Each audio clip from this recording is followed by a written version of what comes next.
sea, vamos a comenzar a grabar esta clase. Bueno, les dejé algunos regalos dentro de la plataforma que tiene que ver que, bueno, espero que los puedan revisar en la medida que tengan tiempo. Bueno, ahí está el link de la clase, y ahí obviamente está la clase, y les dejé acá donde dice material, les dejé, hay una parte donde hay ensayos, ¿ya? Ensayos y solucionarios, ¿ya? Entonces, obviamente que, por ejemplo, aquí está la guía de números cuánticos y aquí está el solucionario. Ahora, sería bueno que los pudieran mirar, más que nada porque el solucionario es súper bueno, ¿ya? ¿Y por qué es súper bueno? Porque obviamente me da la solución correcta, pero me explica el por qué. Ya, entonces traten de hacer si dentro de lo que puedan el ensayo y cómo se llama, viendo como las alternativas correctas y obviamente le va a decir por qué la alternativa correcta, por qué sí, por qué no. También les dejé en la parte donde dice libros, ya tengo el libro del año pasado, porque obviamente este año no está liberado, el año pasado en un momento liberaron los preuniversitarios, entonces hay un resumen de química aquí, bueno, les puse de física, de biología electivo, de química común, de los dos, del CEPECH y del Pedro de Valdivia, para que lo puedan revisar. Y bajé un libro, oye, ese no puedo descargarlo. Ya de ahí se los voy a ver porque se tengo que como pedir autorización para el descarga. Y después se los voy a mostrar para que es un libro de puros ensayos, que no sé si parece que lo eliminé o qué. Denme un segundito. Ah, aquí lo tengo. Denme un cachito.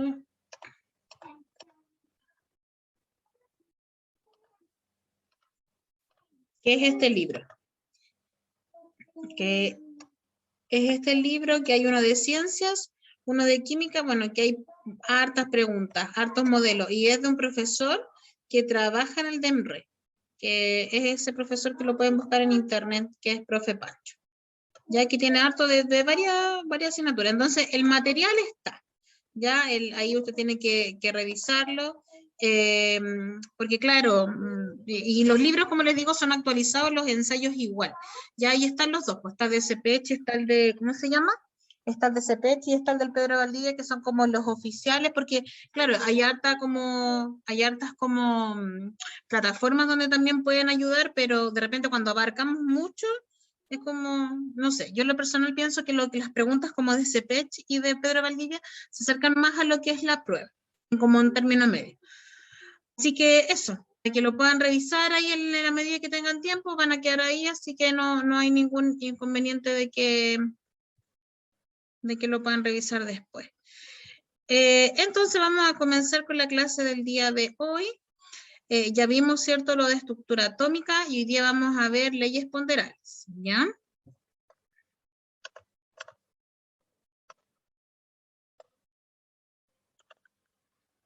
Ya, las leyes ponderales, voy a cerrar aquí un poquito para que puedan ver la imagen.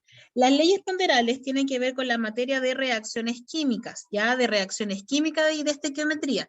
Recuerde que hay 3 unidades que van a entrar en la prueba de plan común y de plan electivo, si que usted decide dar la prueba del electivo de química. ¿Ya? ¿Qué son? Estructura atómica, reacciones y estequiometría, y también lo que tiene que ver con química orgánica. Entonces, vamos a ver hoy día las leyes ponderales.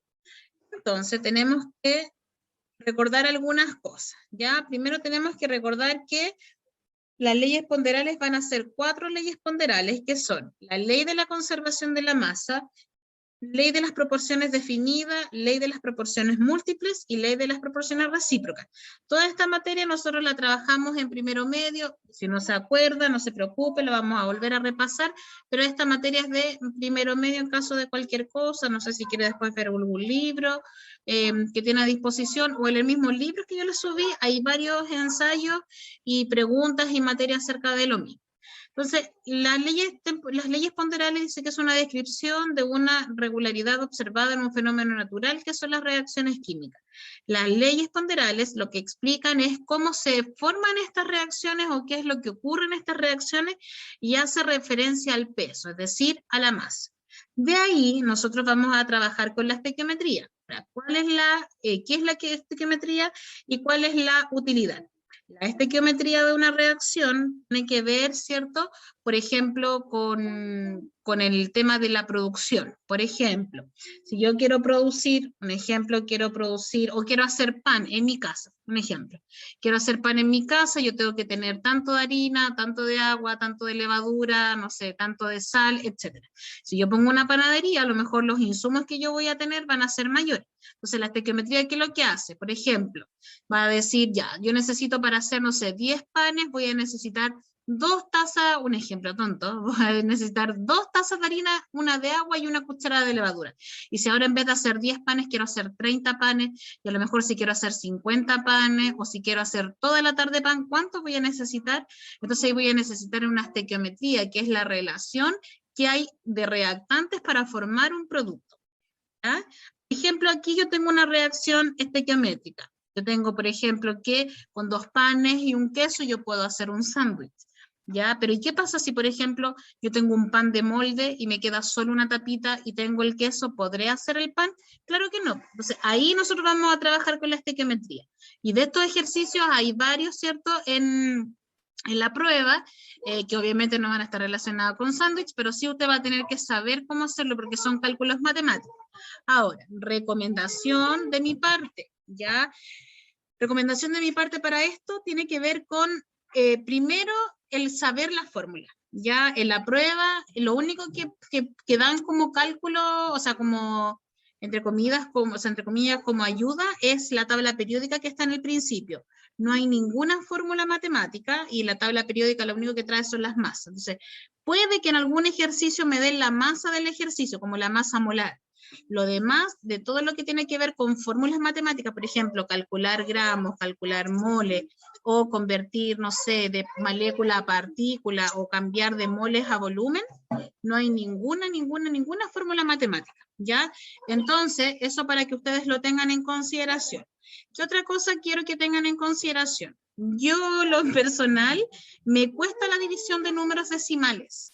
Entonces, yo no sé cómo ustedes están con eso, porque claro, muchas veces, o en el colegio, nosotros nos ayudamos con una herramienta que es la calculadora, que no la podemos ocupar. Entonces, yo como recomendación para esta materia o esta unidad, que se sepan las fórmulas y que puedan hacer operaciones básicas de matemáticas sin calculadora. No sé, por ejemplo, dividir, no sé, 20 dividido en 100 o 0,1 dividido en 0,5, que son cálculos a lo mejor súper chiquitos, pero hay gente que a lo mejor no lo sabe. A mí, por eso que les digo, a mí en lo personal, dividir decimales me cuesta. Por ejemplo, 2 dividido en 10 no me cuesta esa división, pero dividir decimales sí. Entonces, yo no sé cómo andan ustedes con las operaciones básicas, porque recuerden que la prueba es una prueba que va sin calculadora. Entonces, por eso que es importante que todos los cálculos que ustedes puedan hacer de manera mental o a mano, ¿cierto? De aquí en adelante, lo puedan hacer sin calculadora. Por último, después con la calculadora revisan. Pero lo que son cosas pequeñas, háganlo sin calculadora, porque de verdad que les va a ayudar bastante. Eso a modo de consejo. ¿Ya? Sí, lo que pasa, lo que pasa es que las masas, ya por aquí me preguntan si se utilizan las masas completas o hasta cierto número. Vamos a recordar después que para calcular, bueno, con todo esto que tiene que ver con los moles, ¿cierto? Y las masas molares, la masa molar en la tabla periódica la utilizan, o sea, colocan todos los decimales de la, ¿cómo se llama? Colocan todos los decimales que tiene el elemento, ya su masa, pero uno la trabaja como número entero, lo que es la prueba. Ya yo estoy haciéndole clase a una niña que entró a estudiar bachillerato en ciencia en la universidad ahora, y claro, eso depende de cada profesor. Hay profesores que los ocupan con todos los decimales, hay otros que lo aproximan y lo trabajan como entero, pero en la prueba en sí lo trabajan como número entero, ¿ya? Quiere decir que o lo aproximo o lo mantengo, pero después más adelante quizás lo trabajen como un número completo, como decimal, pero con todos los numeritos. ¿Ya? Porque la primera unidad de la universidad, si ustedes quieren estudiar, habla de las cifras significativas y tiene que ver como con la cantidad de decimales que yo tengo que ocupar, pero en la prueba, toda la prueba, la masa molar se trabaja como número entero, ¿ya? Entonces, prosigamos. ¿Qué es lo que me dicen a mí estas leyes ponderales? Bueno, nosotros vamos a encontrar 4 leyes ponderales. Una es la ley de la conservación de la masa, la otra es de proporciones definidas, la otra es de proporciones múltiples y la última es de proporciones recíprocas. Entonces, cada una de ellas jamás le van a preguntar por el científico o el año, sino que más que nada que usted sepa cómo reconocer o saber qué dice esta ley. La ley de la conservación de la masa es la más utilizada. Dice que en toda reacción química la masa de reactante de los, no, bien, viendo, la masa de los reactantes es igual a la masa de los productos. ¿Qué quiere decir aquí? Que nada se crea ni se destruye, solo se transforma. Entonces, quiere decir que lo que yo tengo en reactante y lo que tengo en producto siempre, siempre, siempre debe ser igual. Y para eso yo puedo ocupar, ¿cierto?, todo lo que tiene que ver con el equilibrio químico, con equilibrar ecuaciones. Entonces, todas las ecuaciones para cualquier cálculo matemático siempre tienen que estar equilibradas. ¿Ya? La ley de la proporción definida dice que cuando 2 o más elementos se unen para formar un compuesto, siempre lo hacen una proporción fija y constante de masa. ¿Qué quiere decir esto? Que las proporciones fijas que van a ser siempre las mismas, que son como las mismas cantidades.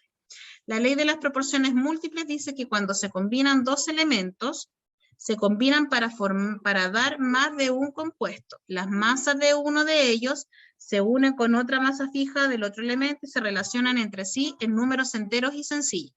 ¿Qué quiere decir eso? Aquí habla de los números, de los subíndices. Por ejemplo, todos los compuestos tienen un subíndice, que es el número pequeñito. Por ejemplo, CO2, NH3, H3PO4, y esos números pequeñitos son la cantidad del elemento que hay, y esos números siempre van en números enteros y sencillos, ¿ya? A eso se refiere, que no van a haber números decimales.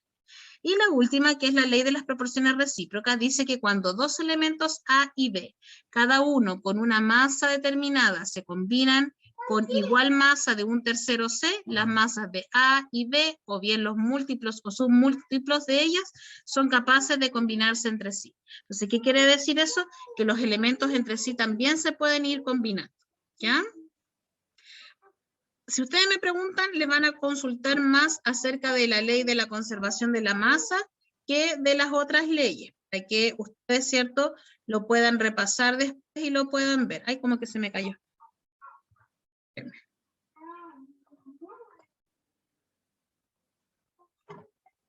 Ya. ¿Qué otra cosa también es importante? Es importante que usted se recuerde del concepto de mol y concepto de masa molar. Entonces, dentro de los cálculos matemáticos, el mol es la unidad más importante de la química, ¿ya? Yo no puedo ir de una unidad a otra sin haber pasado por el mol. Me explico. Yo no puedo pasar del gramo al volumen, o no puedo pasar de la partícula al volumen, o de la partícula al gramo sin pasar por el mol. El mol es la cantidad de una sustancia que contienen tantas entidades elementales como átomos hay en exactamente 12 gramos de isótopo de carbono 12. A partir del isótopo del carbono 12 se saca este concepto de mol. ¿Cómo calculamos el mol? El mol lo íbamos a calcular dividiendo los gramos que me dan en la masa molar. Y en un mol, ¿qué es lo que tenemos? Que no sé si ustedes se recuerdan, ¿cierto?, del número de Avogadro. Que el número de Avogadro es 6,022 por 10 elevado a la 23 átomos, moléculas, iones o partículas. ¿Ya? Es como una regla. Entonces, nosotros, ¿qué es lo que tenemos acá? Nosotros vamos a tener cantidades. Por ejemplo, aquí nosotros 2 empanadas van a corresponder a una docena, 2 zapatillas van a corresponder a un par. ¿Y cuántas moléculas de agua vamos a tener en un mol? Vamos a tener 6,02 por 10 a la 23. Y también yo puedo decir que en un mol de dólares, por ejemplo, yo tengo toda esa cantidad. Este número, 6,02 por 10 elevado a la 23, equivale a este número. Por eso que se anota en notación científica, porque es un número extremadamente grande. Y también me habla del volumen, que me habla del volumen para gases ideales en condiciones normales de presión y temperatura, que dice de que en un mol van a haber 22,4 litros. Entonces, ¿a qué me refiero con estos cálculos antes de seguir? Nosotros vamos a tener que, no, ese número jamás va a cambiar. Por ejemplo, cuando ustedes quieren hacer a ver, déjenme ordenar la idea de lo que les quiero explicar. Yo aprendí ¿cómo se llama? Cuando iba en el colegio, aprendí la misma técnica que la profesora Edith enseña en física. Esa cosa que van subiendo como, que van, por ejemplo, si quieren pasar de kilómetro a metro, ¿cierto? Entonces, ¿qué es lo que me pasó? Mi profesora me enseñó de esa forma y después a mí como que se me olvidó que iba primero. Siempre se me olvidaban las ideas. Entonces, hay una técnica en química que es súper importante, o sea, no que es súper importante, que me ayuda mucho, que es la regla de 3 simples. Entonces, ¿a qué me refiero con esto? Por ejemplo, a mí, mi profesora, se me olvida a veces si pasando de mol, de ml a litro, divido o multiplico. Entonces, ¿qué aplico yo rápidamente y lo hago de manera mental? Yo digo, ya, ¿qué es lo que sé yo? Yo sé que en 1 litro yo tengo 1000 ml, ¿cierto? Entonces, tengo en 1 litro, tengo 1000 ml. Entonces, digo, 5 litros, ¿cuántos ml son? Ya, esto va a ser X, entonces no, se multiplica. Porque a mí se me olvida a veces también. Entonces, esta parte de la química también me puede ayudar. ¿Por qué me puede ayudar? Porque yo tengo que saber 3 cosas. ¿Cuáles 3 cosas? La primera, que un mol, ¿cierto?, va a equivaler a 6,02 por 10 elevado a la 23, y esta puede tener 3 apellidos. Pueden ser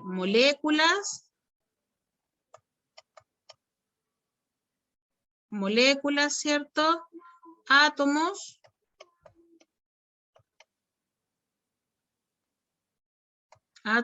o partículas.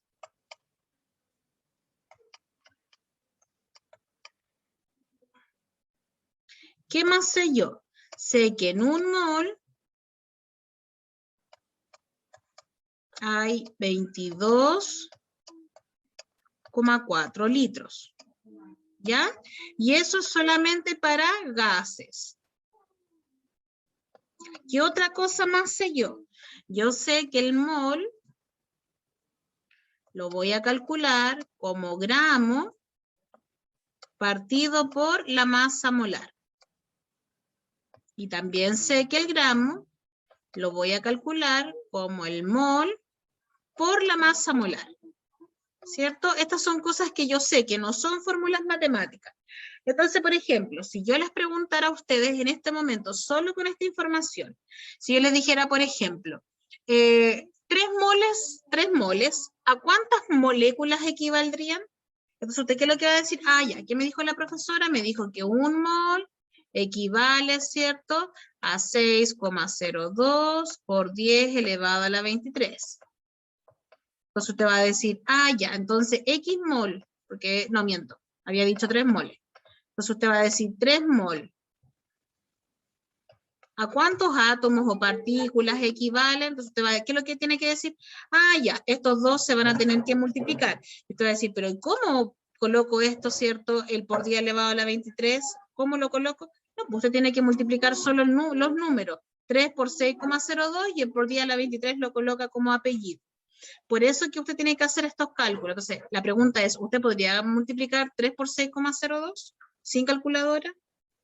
¿Y qué pasa si a lo mejor yo quería saber cuántos moles habían ahora yo quiero saber, por ejemplo, cuántos moles hay en 12,05 por 10 a la 23 partículas? 12,05 por 10 elevado a la 23. ¿Cuántos moles hay? Entonces, ¿qué tengo que hacer yo? Multiplicar estos dos y dividir. Entonces, ¿qué es lo que ocurre ahí? ¿Puedo dividir 12,05 en 6,02? Ya, entonces, todas esas cositas que son pequeñas, que son como más domésticas, usted tiene que ir a empezar a hacerla, porque esto lo podemos aprender. Pero en el momento quizás nos vamos a poner nerviosos y no vamos a poder, se nos puede olvidar hasta las tablas. Entonces, tienen que repasar, ¿ya?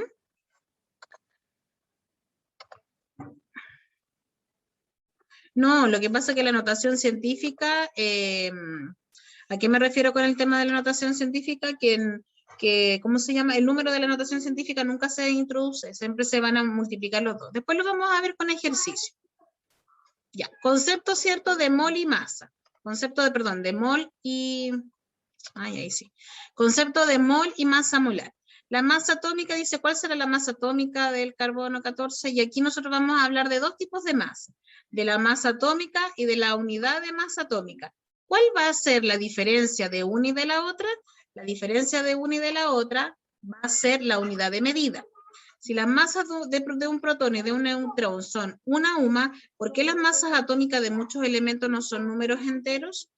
Entonces, la masa molar, ¿cierto?, se trabaja en gramos partido por mol, y la masa atómica o la masa molecular, ¿cierto?, se va a trabajar en una unidad de UMA, ¿ya? Que es, por ejemplo, aquí la masa molecular se trabaja en UMA y la masa molar se trabaja en gramos partido por mol.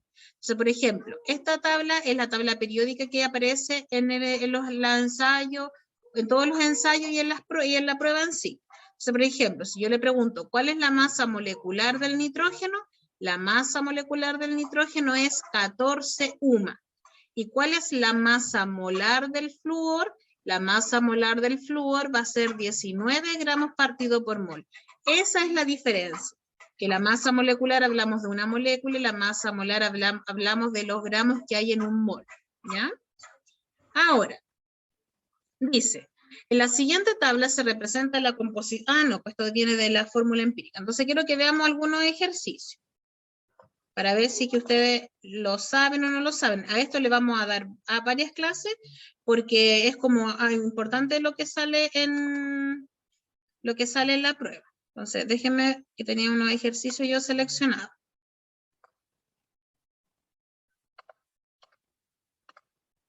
Ya, entonces aquí, por ejemplo, dice, número 1, dice, la masa molar del fosfato de amonio, ¿cierto?, es, y aquí sale el compuesto. Entonces, mi primera pregunta es, ¿usted se recuerda cómo calcular la masa molar? ¿Sabe cómo calcularla? La masa molar de 1 mol de sulfato de aluminio es, la masa de 2 moles de gas nitrógeno es. Entonces, ¿se acuerdan cómo calcular la masa molar? ¿O no?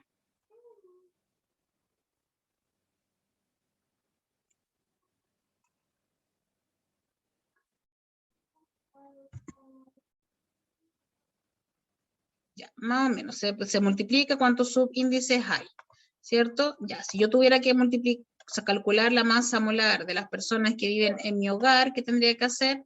Pesar a cada uno de ellos y después sumarlo, ¿cierto? Entonces, el compuesto, aquí, ¿qué es lo que hay que tener en consideración? Hay que tener en consideración ciertas cositas, como por ejemplo, vamos a anotar el compuesto. El compuesto es NH4, acá afuera hay un 3,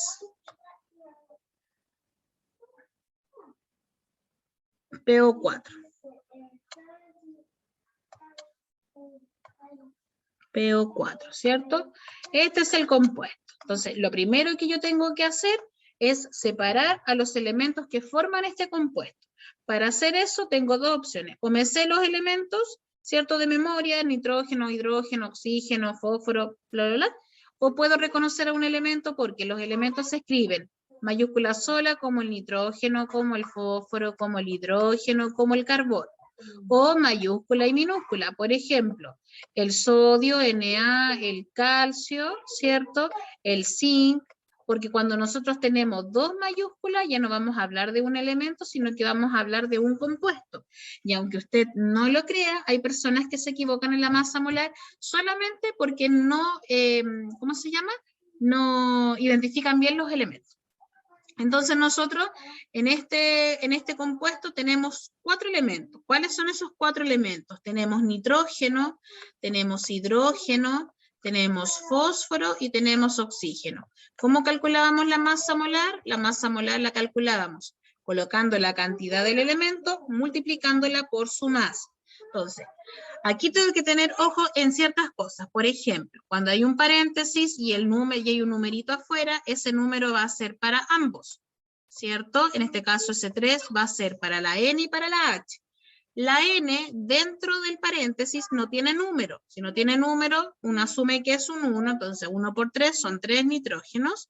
Y el hidrógeno tiene un número 4. Por ende, estos números se multiplican. 3 por 4 son 12. De fósforo tengo 1 y de oxígeno tengo 4. Entonces, esto lo vamos a multiplicar por su masa molar. La masa del nitrógeno es 14 y eso lo saco de la tabla periódica. La del hidrógeno es 1, la del fósforo es 31 y la del oxígeno es 16. Entonces, multiplico la cantidad del elemento por su masa molar. Y después, ¿qué es lo que hago? Después la sumo. Entonces tengo 3 por 14, entonces usted dice ya rápidamente 3 por 4 es 12, 1, 3 por 1 son 3 y 1 son 4. Acá tengo 42, tengo 12, tengo 31 y tengo 64. Entonces, por ejemplo, este cálculo usted debería hacerlo sin calculadora. No porque yo no quiera, sino para que se vaya acostumbrando a ese trabajo. Recuerde que la prueba son 80 preguntas.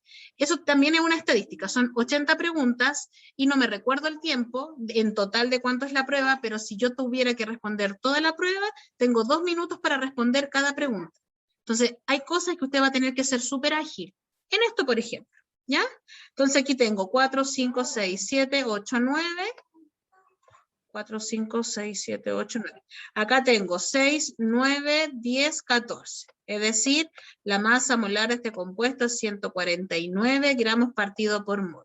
Ahora, ¿por qué gramos partido por mol? Porque me preguntan por la masa molar. Si me hubieran preguntado por la masa molecular, serían, ¿cierto? 149, pero 149 UMA. La unidad de medida es la que cambia, ¿ya? Entonces yo voy al ensayo de nuevo, lo reviso, y me va a dar, acá está la alternativa D, 149, ¿ya? Así la calculamos. Entonces, si yo les pido a ustedes que puedan hacer el ejercicio número 2, sabiendo que el aluminio pesa 27, el azufre 32 y el oxígeno 16, ¿cuánto sería el resultado de esto? Entonces, de nuevo, el aluminio 27, ya el azufre 32 y el oxígeno 16. Aluminio 27, azufre 32 y oxígeno 16.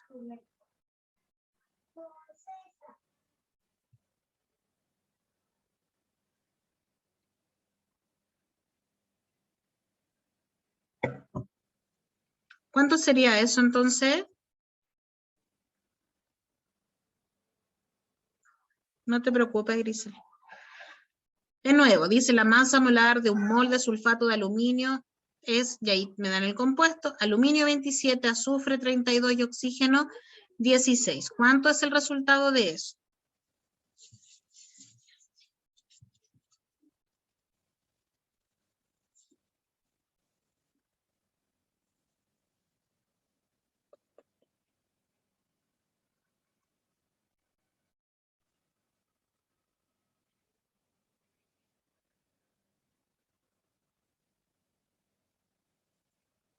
Ya, ¿alguien lo pudo calcular? ¿O me están ahí como mirando y esperando que yo dé el resultado? ¿Cuál sería la alternativa correcta?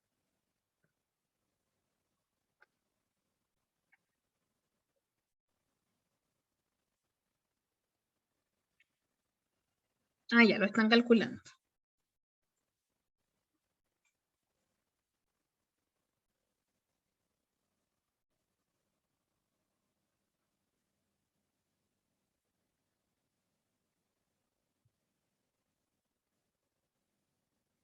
Ya, la alternativa D me dicen aquí 342. Entonces, efectivamente, esa es la alternativa correcta. Ahora, ¿por qué es la alternativa correcta esa? ¿Cierto? Primeramente, el aluminio que vale 27, ¿ya?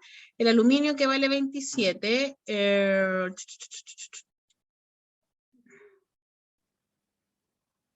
antes de seguir con la pregunta, ¿por qué esto, en la número 2, las unidades de medida son gramos y no gramos partido por mol?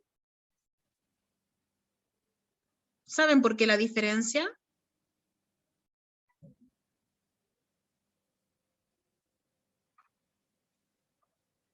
Ya, lo que pasa es que si ustedes se dan cuenta, en la primera pregunta me estaban preguntando por la masa molar, ¿cierto? Entonces yo saco la masa molar, pero en la segunda pregunta no me preguntan, valga la redundancia, no me preguntan por la masa molar, me están preguntando por los gramos que hay en un mol, por la masa que hay en un mol.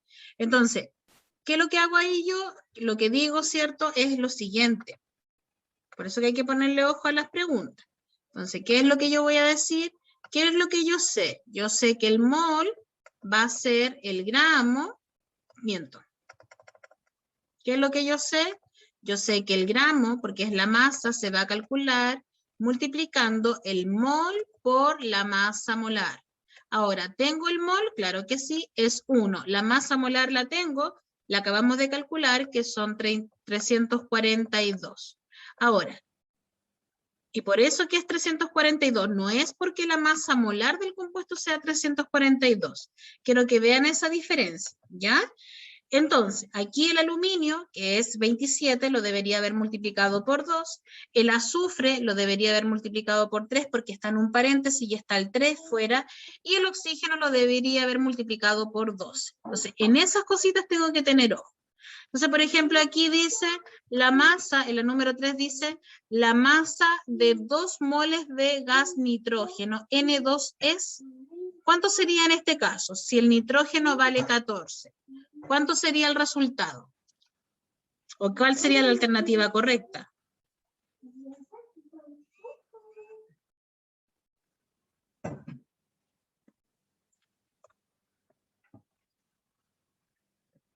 ¿Ya? Aquí la alternativa correcta sería ¿cuál, me dicen ustedes? La Connie ya respondió, pero el resto, ya. La alternativa correcta sería la alternativa A. ¿Por qué sería la alternativa A? Porque me están preguntando por la masa de 2 moles, no la masa molar.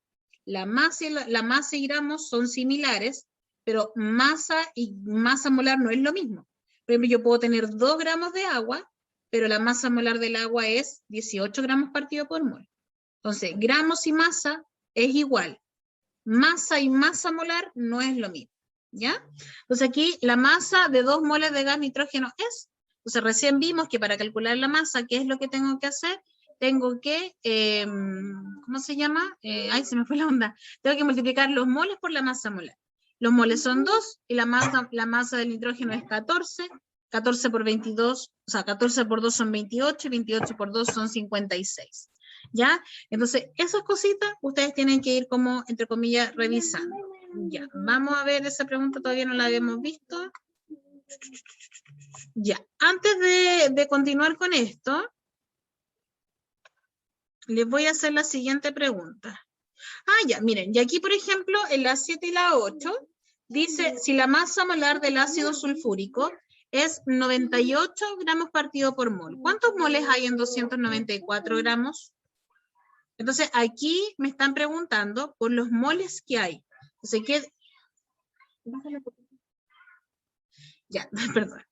Entonces, nosotros tenemos que, o sea, aquí me están preguntando por los moles. Entonces, ¿qué es lo que yo sé de los moles? Yo sé que los moles se calculan dividiendo los gramos en la masa molar, ¿cierto? Aquí no tengo que calcular masa molar porque la masa molar ya me la están dando. ¿Qué debo calcular los moles? Entonces, la pregunta es, ¿usted sin calculadora puede dividir 294 en 98? Esa pregunta se la va a responder usted. Entonces, ¿qué tengo que hacer aquí? Dividir 294 en 98. ¿Cuánto es el resultado de eso?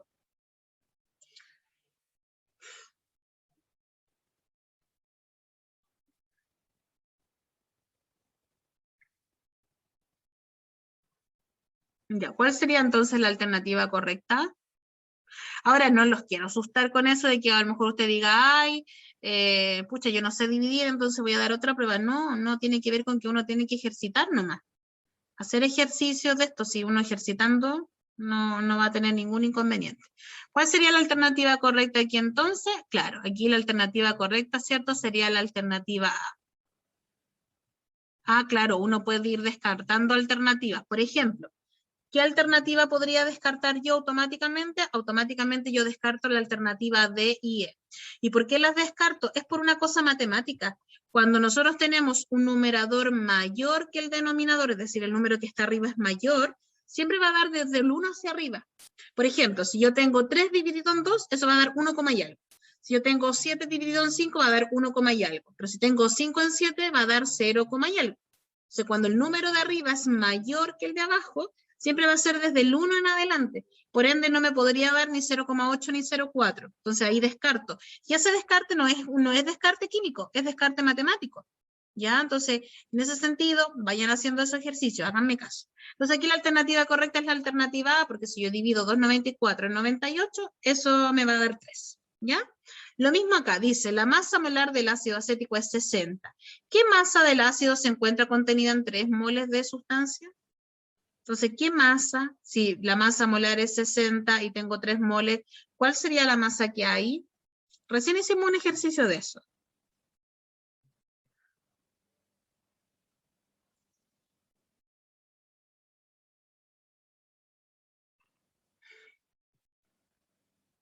Ya, aquí estamos en lo correcto, ¿cierto? Sería la alternativa E, porque tendría que multiplicar la masa molar por los moles.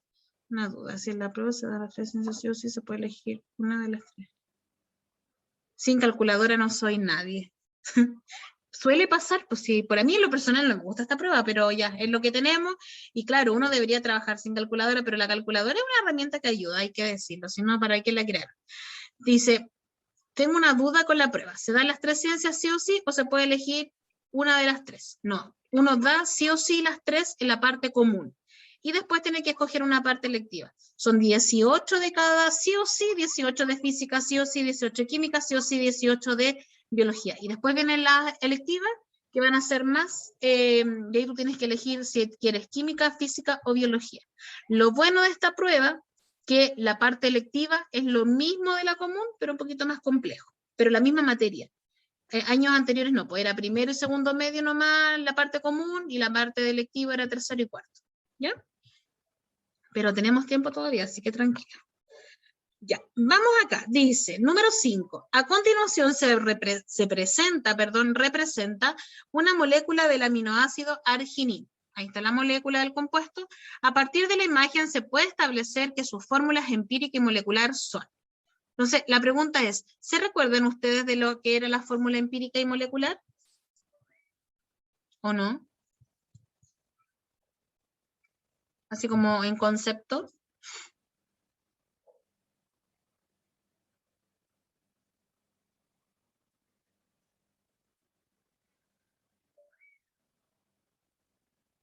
¿No? ¿Se recuerdan ustedes lo que es fórmula empírica y molecular?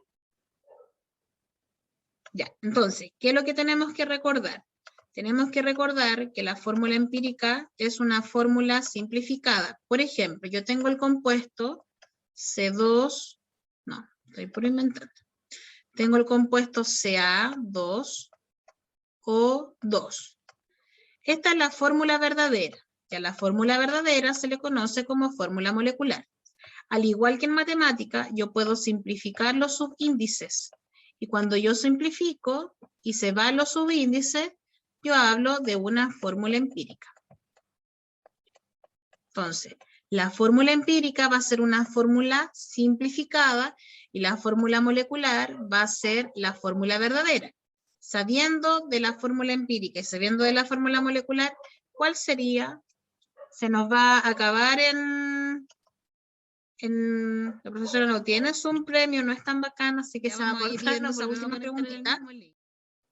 Tenemos que recordar que la fórmula empírica, lo que le estaba diciendo recién, la fórmula empírica es, es la fórmula simplificada y la fórmula molecular es la fórmula verdadera. Por ejemplo, a usted en matemática, por ejemplo, el profesor le dice que usted sume 2 fracciones y que usted simplifique hasta lo que más pueda la fracción, ¿cierto? Y supongamos que a usted le dio 1/2 cuando usted simplificó.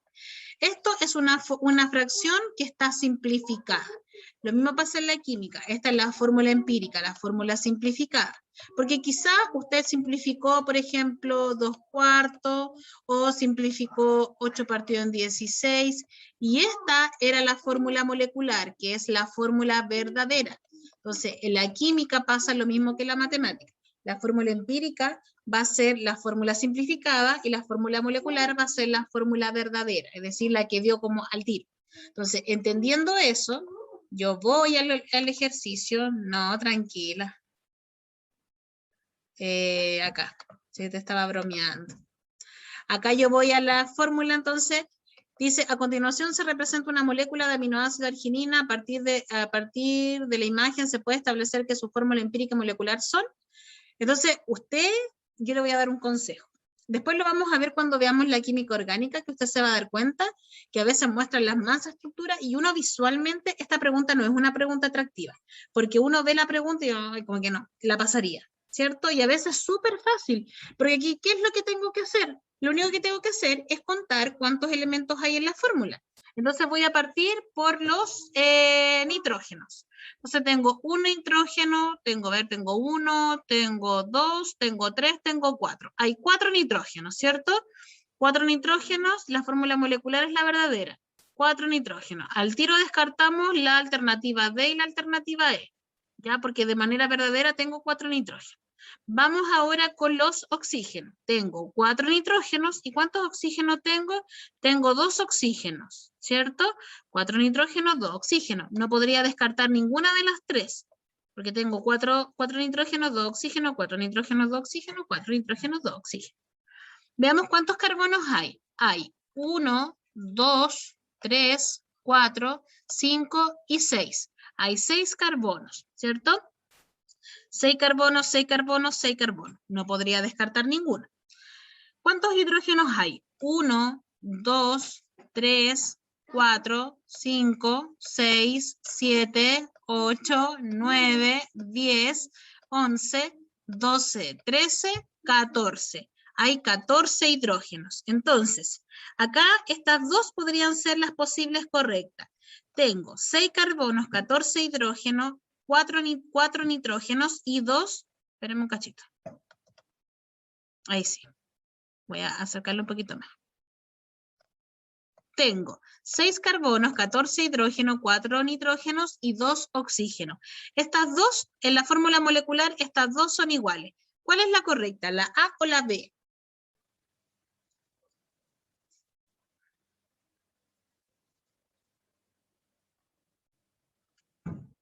La correcta, ¿cierto? Va a ser la A. ¿Por qué? Porque la fórmula molecular es la fórmula que yo veo. Aquí nosotros contamos cuánto había. Eso es la fórmula molecular. Y la fórmula empírica, ¿cuál va a ser? Va a ser la simplificación. Entonces, ¿yo puedo simplificar el 6, el 14, el 4 y el 2? Claro que sí, pues lo puedo simplificar. ¿Cómo lo puedo simplificar? Lo puedo simplificar por 2. Si lo simplifico por 2, me va a quedar 3, 7, 2 y 1. Ahora, pueden haber, como en el caso de la letra B, fórmula empírica y fórmula molecular que sean la misma. Claro que sí, pueden haber, no, miento. Pueden haber solo fórmulas moleculares y la fórmula empírica puede no existir porque a lo mejor no hay números. Supongamos que aquí hubiese habido un 7 en vez de un 14. No hubiese podido simplificar por 2 y no hubiese tenido fórmula empírica porque no hubiese podido simplificar. Ya entonces, fácil la pregunta, pero si yo no hubiese sabido qué es empírica y qué es molecular, no hubiese podido responder. Entonces, métanse ahí en su cabecita que la molecular es lo verdadero y lo empírico es lo simplificado. ¿Ya? Veamos si aquí hay otra pregunta como de materia para que o sea, de cálculo para que la podamos hacer. Ya esas dos la habíamos hecho. Por ejemplo, aquí dice la masa molar del clorato de potasio es. Ya, entonces aquí, ¿qué me están pidiendo la masa molar? Entonces, respondiendo a la pregunta que me hacía Dananta Anabela, claro, la fórmula para todos los cálculos matemáticos yo ocupo los números enteros, pero aquí habrán ocupado los números enteros. Aquí no ocuparon números enteros, ocuparon solo decimales. Ahora, esto es para la masa molar, ¿cierto? Pero si yo me piden mole y gramos, siempre está hecho con números enteros. De hecho, los ejercicios que vimos me daban la masa molar en número entero. Entonces aquí, ¿cuánto tengo de potasio? Tengo 1. ¿Cuánto tengo de cloro? 1. ¿Y cuánto tengo de oxígeno? 3. Entonces, el potasio debería multiplicar 1 por su masa molar, el cloro 1 por su masa molar, el oxígeno 3 por su masa molar, y después sumarlos, ¿cierto? Ya. Después vamos a ver los cálculos porcentuales. Espérenme. Aquí estoy viendo algunos nomás porque hay otros que no me sirven. Ya después viene lo de los cálculos porcentuales. Y después, la otra semana, ¿qué es lo que vamos a ver? Vamos a aprender a cómo sacar la fórmula empírica y la fórmula molecular, y vamos a ver lo de los cálculos porcentuales. Entonces, en esta materia nos vamos a detener harto rato por el tema de que es harta la materia que hay que ver, que tiene que ver con Primero todo lo que son cálculos por separado y después todo lo que tiene que ver con el cálculo de la estequiometría que tiene que ver con las reacciones, ¿ya? No sé si al principio estaban todos conectados, pero les compartía a ustedes ya lo siguiente. Les decía que en la plataforma les coloqué acá. ¿Dónde está acá? Les decía que en la plataforma les dejé publicada en la parte de trabajo en clase, bueno, ahí están las 4 clases que llevamos, y ya vamos a llevar la 5ª clase, y aquí le coloqué ensayos y solucionarios, ¿ya? De lo que nosotros ya hemos visto, de guía de números cuánticos, de estructura atómica, modelos atómicos y estructura atómica, de números cuánticos y configuración. Y ahí están los solucionarios de cada uno. Sale la solución y aparte te dice el por qué es esa la correcta, ¿ya? Entonces vaya revisándolo porque a veces uno aprende más del mismo solucionario. Si usted necesita material de biología y de física, yo también tengo harto material de eso, ¿ya? Y estos ensayos son del año pasado. Entonces, obviamente no puedo tener los de ahora, pero son los del año pasado.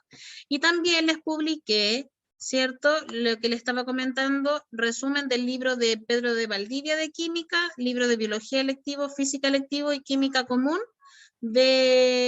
Aquí en el de Física y Biología sale la materia de Plan común igual. De Cepech y del Pedro de Valdivia y hay esos otros libros están con varios ensayos, ¿ya? Y no sé si salen las soluciones, pero avísenme si necesitan, por ejemplo, de estos ensayos, ¿dónde están? De los ensayos que les mostré yo, si necesitan de biología y de física, porque les puedo hacer un apartado y publicar lo de física y lo de biología, porque de verdad que sirven harto. No sé si les interesa de física y biología para publicárselo. ¿Sí? Ya, miren, denme un segundito. Y lo otro que les estaba comentando a sus compañeros, bueno, a ustedes se los comentaba, que en internet usted va a encontrar harta información. Entonces, no se sature con tanta información porque podemos encontrar ensayos en varias partes. Ustedes me preguntan a mí, nosotros lo que más tenemos como parecido a lo que es en sí el ensayo, de ensayos a lo que es la prueba, el Pedro Valdivia y el Cepech, que son como los, ¿cómo se llama esto? Los ensayos, no, espérenme un cachito. Son los más parecidos. Ahora, puntaje nacional también tiene, pero por ejemplo los de universidades privadas se alejan mucho de lo que es la realidad de la prueba. Por eso que les digo que no se metan con tanto ensayo, trabajen solo con uno. ¿Y para qué va a pagar un preuniversitario si me tiene a mí? Ah, ¿se imaginan? Ya, miren, acá por ejemplo les voy a mostrar uno de biología. Ah, ya, mira, y la Laura dice que ella también está en un preuniversitario y nos puede... La profesora aquí es súper mega pirata, ya, ella busca todo. No, yo trabajé un tiempo en ese PET, pero por eso tengo como contactos, entonces me mandan cosas. Acá tengo uno de biología, entonces el de biología igual es como más completo, bueno, va entregando todo como el tema de ¿cómo se llama? De la respuesta. Entonces, por ejemplo, aquí, mira, la espermátida corresponde a la célula, y me dicen que por qué una es correcta y por qué las otras no podrían ser. Entonces, si a ustedes les interesa, yo creo que mañana tengo un tiempito libre, les voy a hacer un mismo apartado dentro de la plataforma, donde les voy a poner ensayos de biología y de física para que ustedes lo tengan a su disposición. Bueno, así que eso.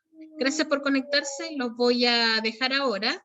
Les voy a subir la clase, les voy a subir los ejercicios que revisamos y vuelvo a insistir, si usted está trabajando o está haciendo algún ensayo, alguna cosa y necesita ayuda, me escribe nomás para poder ayudarlo, ¿ya? Un besito grande y que tengan una linda semana. Usted después igualar al del electivo de química. Ah, claro, sí, así que no se preocupe, ¿ya? Besito, que estén súper bien.